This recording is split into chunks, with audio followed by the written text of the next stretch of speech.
Hello అండి. Welcome to my channel. ఎలా ఉన్నారు అందరూ? అందరూ బాగుండాలని కోరుకుంటున్నాను. ఈరోజు మీతో నేను మంచి టేస్టీ అయిన పన్నీర్ దమ్ బిర్యానీ రెసిపీని షేర్ చేస్తున్నాను. దీనికి పాన్ తీసుకొని 2, 3 స్పూన్ల ఆయిల్ వేసుకొని బిర్యానీ మసాలా వేయించుకోవాలి. అలాగే దీంట్లోనే అంటే షాజీరా, దాల్చిన చెక్క, ఇలాచీ ఇవన్నీ ఉంటాయి కదా! అవన్నీ వేసుకోవాలి. తర్వాత మన ఉల్లిపాయలు కూడాను పాయలుగా కట్ చేసుకొని వేసుకోవాలండి. ఇలాగా వేసుకుంటే బాగుంటుంది బిర్యానీకి. చూసినాక కొంచెం ఇవన్నీ కూడాను పచ్చివాసన పోయేంత వరకు మగ్గించుకోవాలి. ఇక్కడ ఇది బిర్యానీ అన్నాన్ని వండుకోవడానికండి. ఈ బిర్యానీ రైస్‌ని బాస్మతి రైస్‌ని ఒక హాఫ్ అన్ అవర్ నానబెట్టుకున్న తర్వాత వేడి నీళ్ళల్లో మనం బాయిల్ చేసుకొని నూనె అది వేసుకుంటే అన్నం పొడి పొడిలాడుతూ వస్తుంది. అందుకని ఆ నీళ్ళవి. ఇదేమో చూసారా ఉల్లిపాయలన్నీ మగ్గిపోయిన తర్వాత అల్లం వెల్లుల్లిపాయ పేస్ట్. ఇది హోమ్‌మేడ్ అండి. జస్ట్ అప్పటికప్పుడు దంచి వేసుకున్నది. ఎందుకంటే టేస్ట్ బాగుంటుంది. మీ దగ్గర రెడీమేడ్‌గా మీరు ఇంట్లో చేసేసి పెట్టుకున్నదైనా సరే వేసేసుకోవచ్చు. ఇలాగే చేయాలి, అలాగే చేయాలని ఏం లేదండి. మన వీలుని బట్టి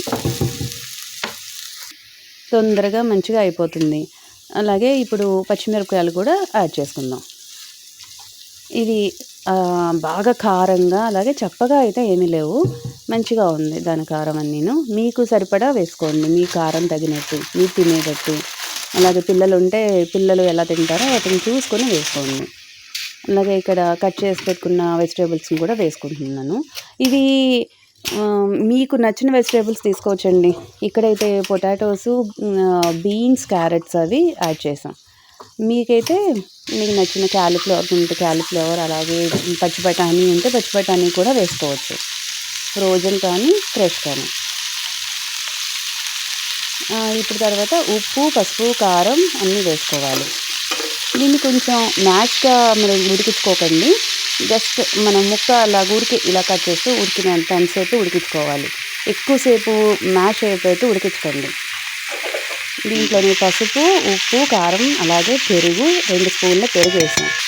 దాంట్లో వేసిన తర్వాత పెరుగు వేసుకుంటే టేస్ట్ బాగుంటుంది. ఇప్పుడు చూస్తున్నారా బిర్యానీ మసాలా యాడ్ చేయడమే. ఇది హోమ్మేడ్ బిర్యానీ మసాలా అండి. చాలా బాగుంటుంది. అలాగే 1 స్పూన్ గరం మసాలా కూడా యాడ్ చేయాలి. చూసినా కదా మంచిగా కలుపుకొని ఒక 5 మినిట్స్ మూత పెట్టి మగ్గించేసుకున్న తర్వాత ఇప్పుడు మళ్ళీ కొత్తిమీర, పుదీనా కట్ చేసుకున్నవి వేసుకోవాలి.